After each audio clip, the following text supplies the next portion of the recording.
Yo, what's good? I'm gonna show you how to turn your 2HOLLIS beats from this into crazy beats like this.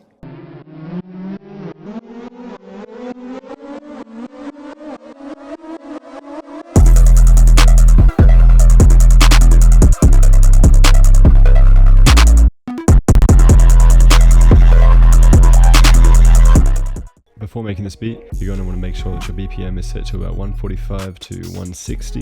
And to start off this beat, I just opened up Serum and got a pluck. And here, I just laid down a very simple descending melody right here. And I just copied that over to fill the 8-bar loop. Here's what that pluck sounds like. The effects that I put on this pluck was just an EQ to cut out some of the lows and some of the high end.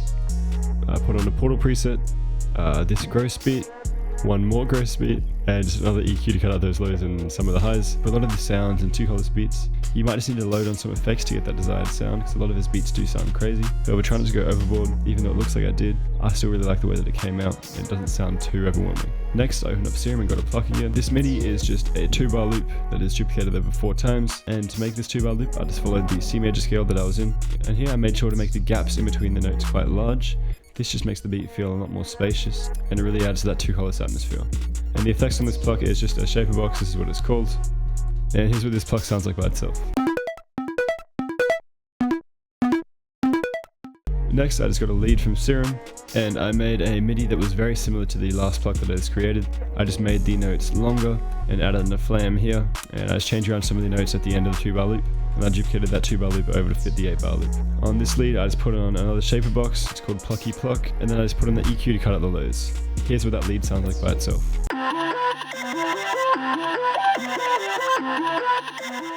And the final part of this melody is just another pluck from Serum. To contrast all of the ascending melodies that I already created, I laid down a descending run, just following through all of the notes in the C major scale, and I duplicated that over to fill 2 bars. However, in the second bar of this 2-bar loop that I made, I pitched the first 2 notes of this melodic run down 5 semitones, just to add some more variation. And this is what the completed melody sounds like.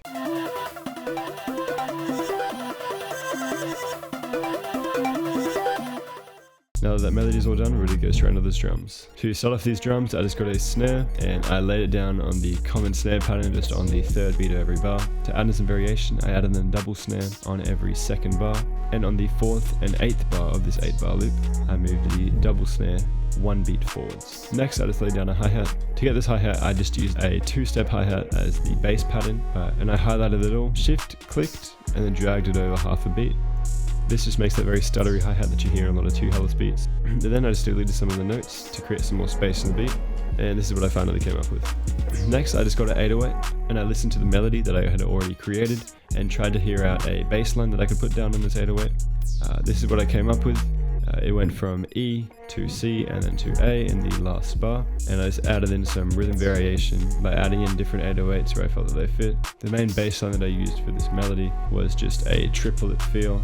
You can see this here in the 3rd bar and the last 4 bars of the 8-bar loop. Here's what the 808 pattern sounds like just by itself.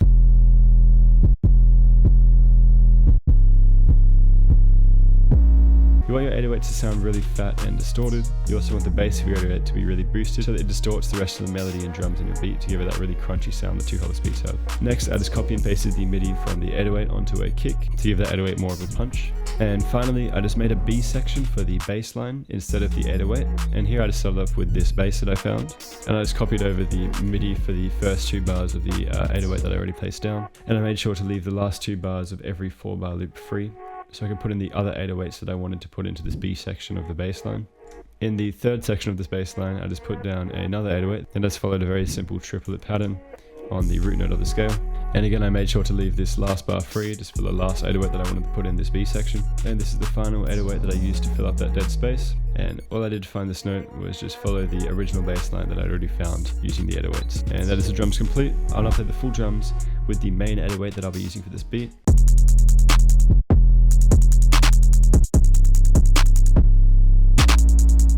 Now that we're done the melody and the drums, we're ready to go into arranging this beat. To start off arranging this beat, I just brought over one of the plucks from the melody into the first 4 bars of this beat, and to create an intro, I just routed an automation clip to this pitch knob right here, and I made this pattern on the automation clip. This just means that the pluck will speed up from a slowed down tempo and a lower pitch into the original tempo. And coming to the beat here, I just brought in all of the drums and some of the melody, and I used the main 808 that I'll be using for this beat. And right here, I just consolidated this part of the beat so I could chop up the end of this 8-bar loop, so it'll make the drop of the next 8-bar loop hit even harder. And then coming over here, I brought in the B section bass line, and to make this bass line mesh with the main 808, I just took out some of the drums and the hi-hat right here, and while still playing the melody with the B section bass line, just to ease the listener into it. And then I brought in the rest of the drums with the B section bass line. And after arranging these 2 8-bar loops, I just duplicated it over once more to create a verse section over here, and then I just duplicated over this pluck from the melody, create a bridge with the B section bass line with no other drums.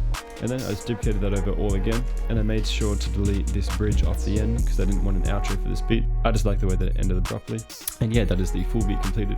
Thanks for watching, guys. I really appreciate the support that I've been getting on my recent videos. My net spin video got a lot more views than I'm used to, so go check that out if you haven't, because it's actually a great video. And yeah, I'll play the full beat for you guys. Peace.